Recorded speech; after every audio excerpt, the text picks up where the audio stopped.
VDL bite off more than she can chew, pushing HERA proposal to gain powers over EU backfired horribly. Ursula von der Leyen's attempt to gain more powers over EU member states was crushed on Wednesday. EU countries blocked the adoption of a legal proposal aimed at giving the EU Commission extraordinary powers under HERA, the new health body created to deal with joint reactions to health crises in the bloc. Austria, Malta, Germany, Ireland, the Netherlands and Spain rejected the proposal on Wednesday, delivering a huge blow to Mrs von der Leyen's power grab ambitions. An EU diplomat told Politico, a blocking minority of Austria, Germany, Malta, Ireland, the Netherlands and Spain considered the proposal for the crisis response mechanism HERA not mature enough, because of too little involvement of member states. Another diplomat added it was a defeat for the Commission, which miscalculated the mood in the Council.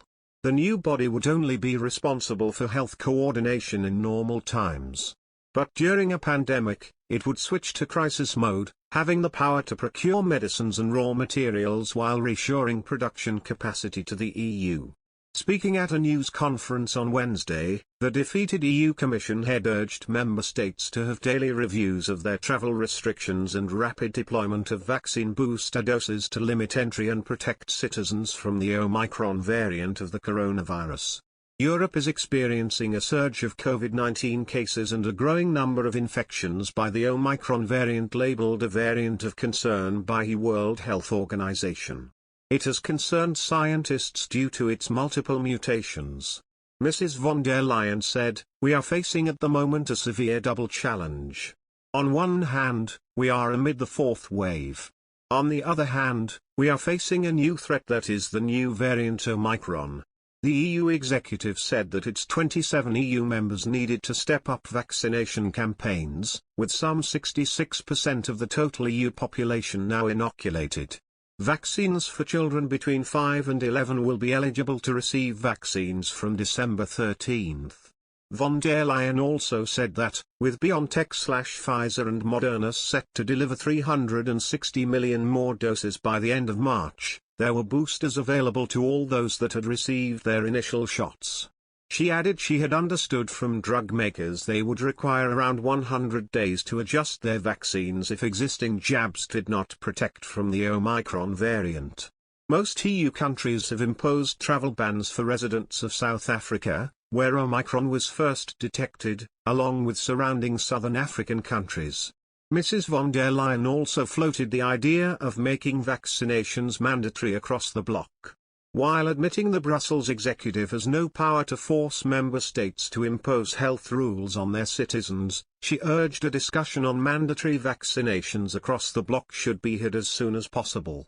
Mrs. von der Leyen said that the challenge posed by the Omicron variant of the coronavirus was a race against time, urging all involved to prepare for the worst. Asked whether she would consider making vaccines mandatory across the EU, she replied, "This is pure member states' competence, therefore in respect to that it's not up to me to give any kind of recommendation. But if you're asking me what my personal position is, 2-3 years ago I would never have thought to witness what we see right now. We have this horrible pandemic, we have the life-saving vaccines, but they are not being used adequately everywhere. And thus, this brings an enormous health cost coming along. If you look at the numbers, we have now 77% of adults in the European Union who are vaccinated, or if you take the whole population it's 66%. And this means 1/3 of the EU population is not vaccinated. These are 150 million people. This is a lot. Not each and everyone can be vaccinated, there are very small children for example, or people with special medical conditions. But the vast majority could, and therefore I think it is understandable and appropriate to lead this discussion now on how we can encourage and potentially think about mandatory vaccination within the EU. This needs discussion, a common approach, but it is a discussion that I think has to be had.